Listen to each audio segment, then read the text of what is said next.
یا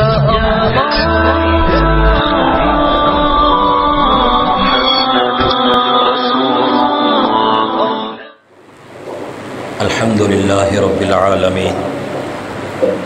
لا شریک لہ وبذلک امرت وانا من المسلمین والصلاة والسلام علی من ارسلہ لإماطة الشرک والبدعة من العرب والعجم وعلى آلہ واصحابہ الذین سعوا فی اشاعة التوحید والسنة المقرین بقولہ تعالی فادعوا اللہ مخلصین لہ الدین اعوذ باللہ من الشیطان الرجیم بسم اللہ الرحمن الرحیم والذین تبوؤا الدار والایمان من قبلہم یحبون من ہاجر الیہم ولا یجدون فی صدورہم حاجہ مما اوتوا ویؤثرون علی انفسہم ولو کان بہم خصاصہ ومن یوق شح نفسہ فاولئک هم المفلحون صدق اللہ العظیم اللہم صل علی محمد وعلی آل محمد کما صلیت علی ابراہیم وعلی آل ابراہیم انک حمید مجید اللہم بارک علی محمد وعلی آل محمد کما بارکت علی ابراہیم وعلی آل ابراہیم انک حمید مجید۔ میرے محترم بھائیوں اور بزرگوں،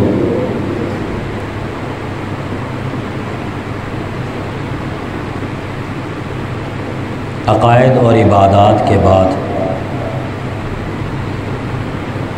رسول اکرم صلی اللہ علیہ وآلہ وسلم کی تعلیمات کا تیسرا باب اخلاق ہے۔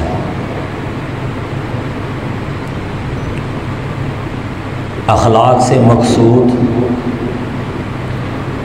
باہم بندوں کے حقوق و فرائض کی وہ تعلیمات ہیں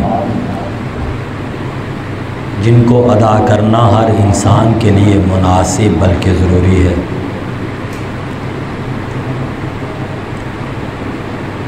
انسان جب اس دنیا میں آتا ہے تو اس کا ہر چیز کے ساتھ تھوڑا بہت تعلق قائم ہو جاتا ہے۔ اس تعلق کو اچھے انداز کے ساتھ انجام دینا اخلاق ہے۔ دنیا کی ساری خوشی، خوشحالی اور امن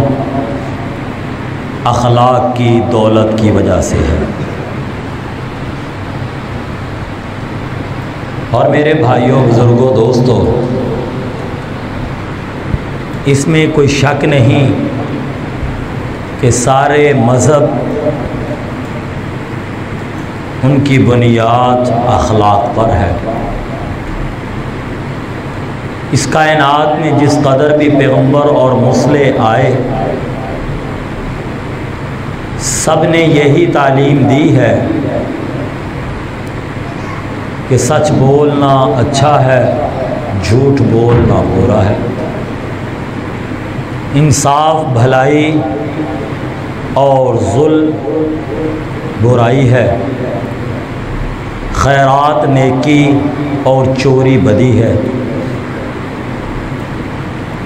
لیکن مذہب کے دوسرے ابواب کی طرح اس باب میں بھی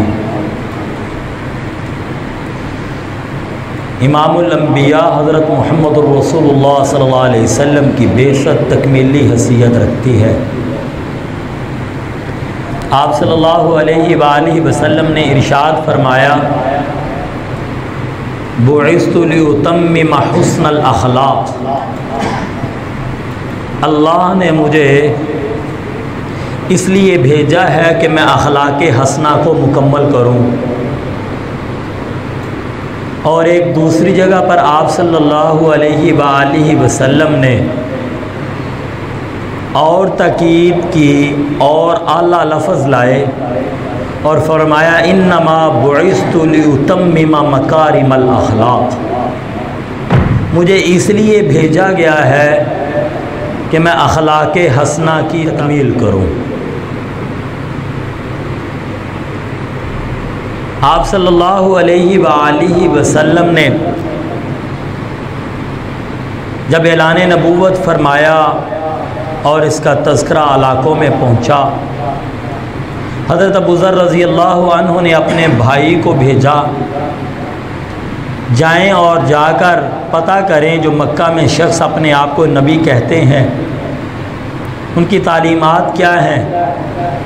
تو حضرت ابو ذر رضی اللہ تعالیٰ عنہ کے بھائی نے آپ کے ساتھ کچھ وقت گزارا، تو جا کر اپنے بھائی کو دیگر جو باتیں بتائیں، توحید کے بعد دیگر باتیں بتانے کے بعد انہوں نے یہ کہا رأیتہ یأمر بمکارم الاخلاق، میں نے محمد کریم صلی اللہ علیہ وسلم کو دیکھا ہے کہ وہ لوگوں کو اچھے اخلاق کی تعلیم دیتے ہیں۔ تو میرے بھائیوں، میرے بزرگوں، میرے دوستوں، اچھے اخلاق، حسن اخلاق کی پھر بہت سی اقسام ہیں۔ سچائی، سخاوت، امانت داری، دیانت داری، شرم و حیا، عدل و انصاف، احسان، عفو و درگزر، عہد کی پابندی، حلم و بردباری، تواضع و خاکساری، رفق و لطف، خوش کلامی، خودداری، استقامت، استغناء، حق گوئی، یہ سارے اچھے اخلاق کی قسمیں ہیں۔ ان میں سے ایک قسم جو آج ہم پڑھیں گے، اور اللہ سے دعا ہے کہ اللہ ہمارے اندر وہ وصف پیدا فرما دے، وہ ایثار ہے۔ حسن اخلاق کی ایک قسم ایثار ہے۔ ایثار کا معنی ہوتا ہے ترجیح دینا، اور حضرت مولانا شبلی نعمانی رحمۃ اللہ علیہ نے سیرت النبی صلی اللہ علیہ وسلم میں اس کی تعریف کچھ یوں فرمائی، دوسروں کی خواہش اور حاجت کو اپنی خواہش اور حاجت پر مقدم رکھنا یہ ایثار ہے، یعنی دوسروں کے مفاد اور ضرورتوں کو اپنے مفاد اور ضرورتوں پر مقدم رکھنا یہ ایثار ہے۔ اور اسلام نے اس کی تعلیم دی ہے کہ مثال کے طور پر مجھے بھی ایک چیز کی ضرورت اور حاجت ہے، اور اسی چیز کی میرے بھائی مسلمان کو بھی ضرورت اور حاجت ہے، تو اب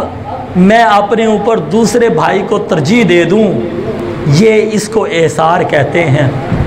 اور اللہ نے ان وصف والوں کو بڑا پسند فرمایا۔ اللہ جل شانہ عما نوالہ نے قرآن مقدس میں ایسے معاشرے کو مثالی معاشرہ قرار دیا جس معاشرے کے لوگوں میں یہ وصف ہے۔ اور آپ کی خدمت میں ایک بات عرض کر دوں،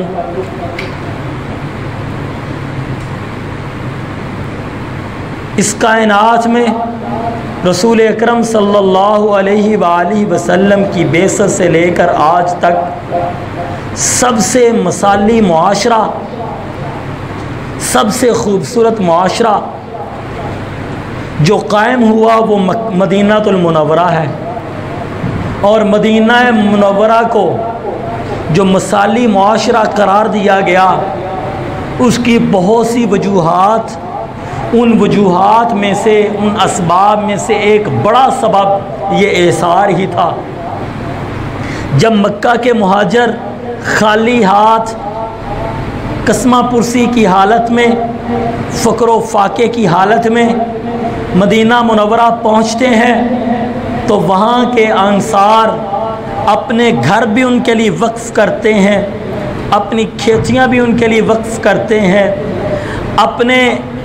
جانور بھی ان کے لیے وقف کر دیتے ہیں۔ تو پھر اللہ کی جانب سے ان کی مدح اور تعریف یوں ہوتی ہے، للفقراء المہاجرین الذین اخرجوا من دیارہم واموالہم یبتغون فضلا من اللہ ورضوانا وینصرون اللہ ورسولہ اولئک هم الصادقون والذین تبوأوا الدار والایمان من قبلہم يحبون من هاجر إليهم ولا يجدون في صدورهم حاجة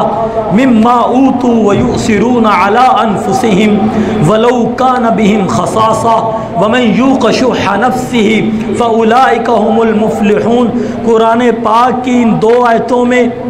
اللہ رب العزت نے مہاجروں اور انصار دونوں کو،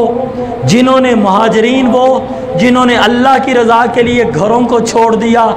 انصار وہ جنہوں نے اللہ کی رضا کے لیے ان مہاجروں کو گھر دیے، مہاجرین وہ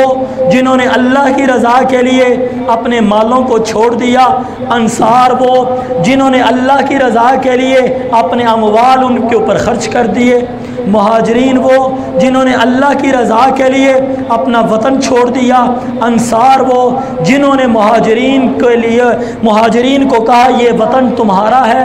مہاجرین وہ جنہوں نے اللہ کی رضا کے لیے اپنا سب کچھ قربان کر دیا، اور انصار وہ جنہوں نے مہاجروں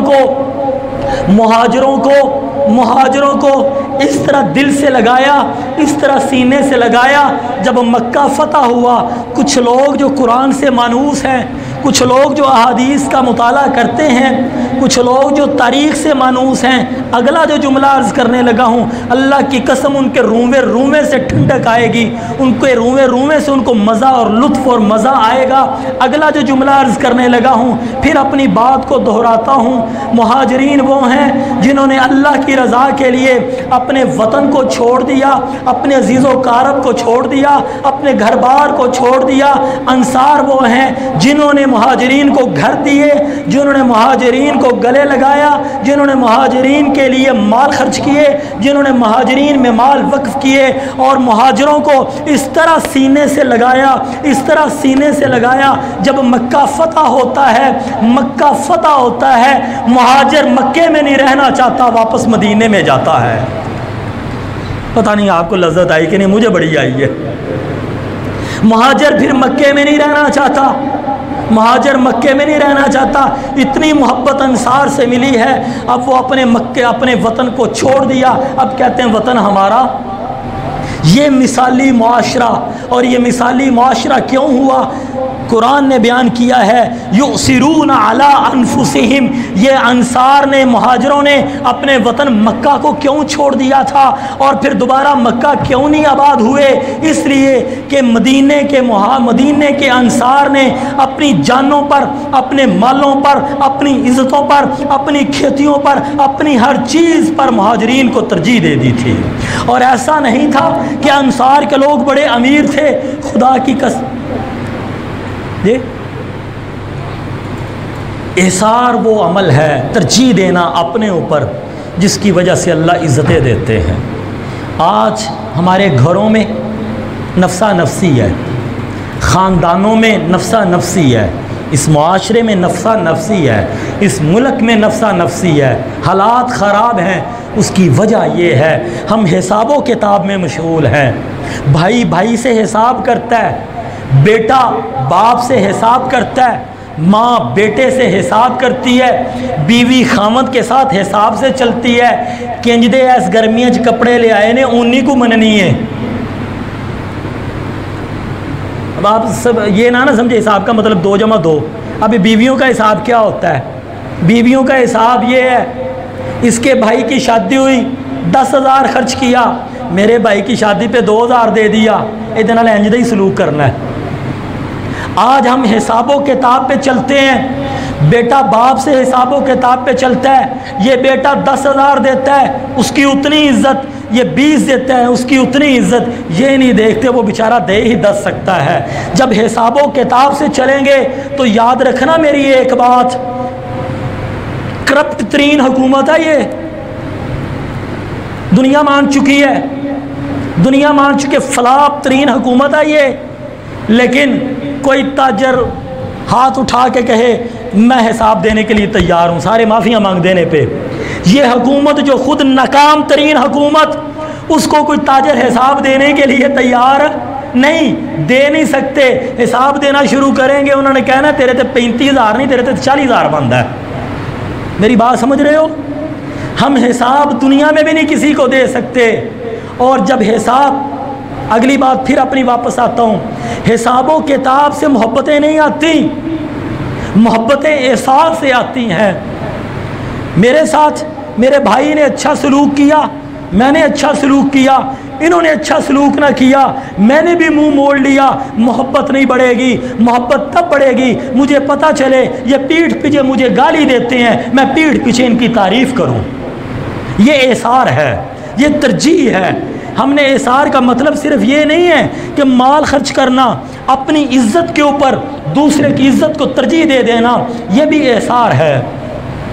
اللہ کے حکم ایک جانب میری خواہش آ گئی اور ایک جانب میرے رب کا حکم آ گیا، اب میں اپنی خواہش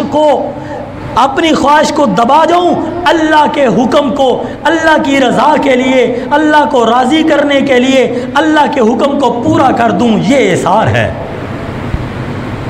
اور کامیابیاں اور عزتیں اور امن و سکون وہ ایثار سے ہوتا ہے، وہ حساب و کتاب سے۔ میرے استاد جی فرمایا کرتے تھے جب ہم نے ان سے سورۃ انشقاق کا ترجمہ پڑھا، پورا دورہ تفسیر پڑھا، اذا السماء انشقت واذنت لربها وحقت، یہ سورہ مبارکہ پڑھی اور آگے جا کے آیا حسابا یسیرا، تو استاد جی نے فرمایا دوستو یاد رکھنو، حساب یہ نہیں ہوگا کہ اللہ کہے گا کنیاں پڑیاں کیا کیا، نہیں، حساب یسیر۔ اچھا مسلمان ٹھیک ہے، نمازیں پڑھتا تھا نا، جی اللہ جی پڑھتا تھا، چل چل چل نکل جاؤ۔ یہ ہے جب اللہ نے پوچھ لیا نا 5 پڑھی، کنجدیاں پڑھیاں، پھنس گیا۔ سمجھ لگ گئی ہے جی؟ اللہ کو کوئی حساب نہیں دے سکتا۔ اللہ نے میری عبادت کا حساب شروع کر دیا۔ میرے جملے ذہن میں رکھیے گا، ہم تو بڑے دھڑلے سے رب کی نافرمانیاں کرتے ہیں، خدا کی قسم اللہ نے ہماری نافرمانیوں کا حساب نہ شروع کرے، ہماری عبادات کا حساب شروع کر دیا، ہم پھنس جائیں گے۔ اللہ نے پوچھ لیا یہ فجر کی نماز میں کتنے تیرے باہر خیال آئے تھے؟ اللہ کو تو پتہ ہے نا میں فجر کی نماز میں کہاں کہاں کی سیر کر کے آ گیا، سبحان ربی الاعلیٰ کتنا ڈوب کے پڑا، اللہ تو جانتے ہیں نا، میں یہ بیان کر رہا ہوں کتنی اخلاص سے کر رہا ہوں، اللہ جانتے ہیں نا۔ میرے بھائیوں ہم حساب نہیں دے سکتے، آج اللہ کے بندوں پہ احسار کرو، روز قیامت رب ہمارے اوپر مہربانی کرے گا۔ اگر آج اپنے بھائیوں کے ساتھ حساب و کتاب کرو گے، بیٹے باپ سے حساب کریں گے، باپ بیٹے سے حساب کریں گے، مائیں بیٹوں سے حساب کریں گی اور بہویں ساس سے حساب و کتاب لیں گی، تو یاد رکھنا اگلے معاملے بڑے سخت ہیں اور یہاں پہ بھی سکون نہیں پا سکو گے۔ اگر اس معاشرے کو، اپنے گھرانے کو، اپنی چیزوں کو مثالی بنانا چاہتے ہو تو پھر احسار کا جذبہ پیدا کرو، اپنے اوپر دوسروں کو ترجیح دینے کا جذبہ پیدا کرو، خود بھوکے رہ کر دوسروں کو کھلانے کا جذبہ پیدا کرو۔ رب کعبہ کی قسم اللہ تمہیں بھوکا نہیں رکھے گا، تمہارے گھروں کو بھر دے گا۔ جب لوگوں کے مالوں پہ قبضہ کرنے کی نیت ہوگی ہمارے گھر خالی رہیں گے، جب لوگوں کو کھلانے کا جذبہ ہوگا اللہ ہمارے گھروں کو بھر دے گا۔ رسول اکرم صلی اللہ علیہ وآلہ وسلم نے اپنی ذات سے احسار کیا۔ آج ہم کہتے ہیں مولانا باتیں کرنی بڑی آسان ہوتی ہیں، عمل کرنا بڑا مشکل ہوتا ہے، ہم کیا کریں؟ اپنی اولاد کے اوپر تو یہ مثالیں دیتی ہیں نا، ایک پنجابی کی مثال دی جاتی ہے، پیٹ نال گوڈے اگے نہیں ہوندی، شاید اسی طرح کی مثال دی جاتی ہے نا، پیٹ سے گھٹنے آگے نہیں ہوتے۔ مجھے مثال صحیح یاد نہیں ہے، میرے بڑے بیٹھے ہیں وہ مجھے بتا بھی دیں تو کوئی ایسی بات نہیں ہے۔ میرے بھائیوں یہ مثال غلط ہے، یہ مثال غلط ہے۔ اگر یہ حساب کتاب کی مثال ہے، اب میں آپ کو واقعہ سناتا ہوں، جس نبی کو مانتے اس نبی کا وہ سچا واقعہ سناتا ہوں۔ میرے نبی صلی اللہ علیہ وسلم کو بھی اپنی اولاد سے بڑی محبت تھی، فاطمہ رضی اللہ عنہا سے تو بہت ہی محبت تھی، اس قدر محبت تھی کہ حضرت فاطمہ رضی اللہ تعالی عنہا جب آپ کی خدمت میں حاضر ہوتی تو آپ صلی اللہ علیہ وآلہ وسلم فرتے محبت سے کھڑے ہو جایا کرتے تھے۔ ذرا اندازہ کرو، ذرا تھوڑا سا آگے بڑھو، پہلے آسمان پہ محمد جائے تو آدم کھڑا ہو کے استقبال کرے، دوسرے آسمان پہ محمد جائے تو عیسیٰ کھڑا ہو کے استقبال کرے، تیسرے آسمان پہ محمد پہنچے تو یوسف کھڑے ہو کے استقبال کریں، چوتھے آسمان پہ محمد پہنچے تو ہارون کھڑے ہو کے استقبال کریں، پانچویں آسمان پہ محمد کریم پہنچیں تو ادریس کھڑے ہو کے استقبال کریں، چھٹے آسمان پہ محمد پہنچیں تو موسیٰ کھڑے ہو کے استقبال کریں، ساتویں آسمان پہ محمد کریم پہنچیں تو ابراہیم خلیل اللہ کھڑے ہو کے استقبال کریں، اور جب اس سے اوپر جائے تو ساری کائنات کے فرشتے میرے نبی کا استقبال کریں۔ وہ بیٹی کتنی پیاری ہوگی، وہ بیٹی کتنی لاڈلی ہوگی، وہ بیٹی کتنی محبوب ہوگی، ساری کائنات میرے نبی کا استقبال کرتے ہیں۔ جب میرے نبی کے گھر میں فاطمہ آتی ہے تو میرا نبی فاطمہ کے کھڑا ہو کے اس کا استقبال کرتا ہے، اس کی پیشانی کو بوسہ دیتا ہے، اس کو سینے سے لگاتے ہیں اور ان کو اپنی جگہ پہ، حدیث کے لفظ ہیں، یہ لفظ نہیں ہے، ان کو بٹھاتے تھے۔ میرے بھائیو، جب آپ کے پاس کوئی مہمان آئے، مہمانوں کی اقسام ہوتی ہیں، بعض مہمان آتے ہیں ہم ان کو دروازے سے فارغ کرتے ہیں، بعض مہمان آتے ہیں ہم ان کو بٹھاتے ہیں، بعض مہمان آتے ہیں ہم ان کو کھانا بھی کھلاتے ہیں، اور بعض مہمان جب آتے ہیں ہم اپنی مسند خالی کر کے ان کو اپنی مسند پہ بٹھاتے ہیں۔ فاطمہ میرے نبی کی وہ بیٹی تھی کہ رسول اکرم صلی اللہ علیہ وسلم کے پاس جب وہ آتی تھی تو آپ صلی اللہ علیہ وآلہ وسلم اپنی جگہ سے اٹھتے تھے، چہرہ مبارک اپنے ہاتھوں میں لیتے تھے، پیشانی میں بوسہ دیتے تھے، اور دینے کے بعد پھر اپنی جگہ پر فاطمہ کو بٹھاتے تھے۔ یہ بیٹی کی محبت۔ لیکن دوسری جانب دیکھیے، یہی فاطمہ ہے، اتنی غریب ہے کہ خود پانی بھر کے لاتی ہے، اتنی غریب ہے کہ جھاڑو خود دیتی ہے، اتنی غریب ہے کہ چکی خود پیستی ہے، اتنی حالت خراب ہے کہ گھر میں بعض اوقات دو چادریں نہیں ہیں، آپ جاتے ہیں دروازہ کھٹکھٹاتے ہیں اور دروازہ نہیں کھلتا، پوچھا جاتا ہے دروازہ کیوں نہیں کھول رہی ہو فاطمہ؟ کہا ابا جی سر پہ دوپٹہ نہیں ہے، ابا جی سر پہ دوپٹہ نہیں ہے، چادر نہیں ہے، میں اور علی گھر میں ہوتے ہیں تو خامد سے تو ایک نہیں ہوتا معاملہ، یہ آپ سے حیا کا معاملہ۔ آپ صلی اللہ علیہ وسلم اپنی چادر پھینکتے ہیں اور فاطمہ بیٹی اپنے سر پہ لیتی ہے۔ یہ غربت کی حالت۔ آپ صلی اللہ علیہ وآلہ وسلم کے پاس حضرت کچھ خادم آئے، کچھ کنیزیں آئیں، آپ صلی اللہ فاطمہ کو پتہ چلا، حضرت علی نے کہا جاؤ جا کے اپنے ابا سے ایک کنیز اور خادم لے آؤ۔ آپ صلی اللہ علیہ وسلم کی خدمت میں حاضر ہوئیں، ملی، ملاقات کی، محبت سے آپ نے بٹھایا، لیکن وہ فاطمہ بھی تو آپ کی بیٹی تھیں، حوصلہ نہ پڑا، شرم آ گئی، سوال نہ کر سکیں، واپس چلی گئیں، اور آپ صلی اللہ علیہ وآلہ وسلم وہیں تشریف فرما ہیں۔ کچھ دیر کے بعد حضرت علی رضی اللہ تعالیٰ عنہ حاضر ہوئے، کہا یا رسول اللہ آپ کی بیٹی آئی تھی، کہا آئی تھی، کہا کچھ سوال کیا، کہا کچھ مانگا نہیں ہے، کوئی سوال نہیں کیا۔ اب حضرت علی رضی اللہ تعالیٰ عنہ نے کہا یا رسول اللہ آپ جانتے ہیں فاطمہ کا لیے کوئی خادم کوئی نہیں ہے، خود ہی سارے جھاڑو دیتی ہے، خود ہی چکی پیستی ہے، خود ہی مشک سے پانی بھر کر لاتی ہے، سارے گھر کے کام خود کرتی ہے، جس کی وجہ سے ہاتھوں پہ نشان پڑ چکے ہیں، چکی پیسنے کی وجہ سے چھاتی پہ نشان پڑ چکے ہیں۔ یا رسول اللہ میں نے کہا تھا خادم آئے ہیں، کنیزیں آئی ہیں، آپ سے ایک کنیز لے آؤ، وہ شرم و حیا کی وجہ سے سوال نہیں کر سکی، تو آپ ایک کنیز عطا کر دیجئے۔ میرے نبی کے اب میرے نبی نے مجھے اور آپ کو تعلیم دی ہے، میرے نبی نے کہا معاشرہ کس طرح بنتا ہے، میرے نبی نے کہا محبتیں کیسے پھیلتی ہیں، میرے نبی نے کہا بتایا اخلاق کیا ہوتے ہیں۔ آج ہمارا اخلاق یہ ہے، غریب قربانی کرنے والوں 1.5 ماہ کے بعد قربانی ہوگی، لیکن ابھی ایک بات کرنے لگا ہوں، قربانی کرنے والے امیر اور غریب ہم سارے ایک جیسے ہیں۔ قربانی کرنے والے اپنے عزیزوں کی طرف انہوں نے قربانی کی ہوگی 3 کلو گوشت بھیجیں گے، ہم سائے نے قربانی نہیں کی ہوگی پاؤ گوشت بھیجیں گے، یہ قربانی ہے۔ اور قربانی کے معنی کا ہی نہیں پتا ہمیں، تو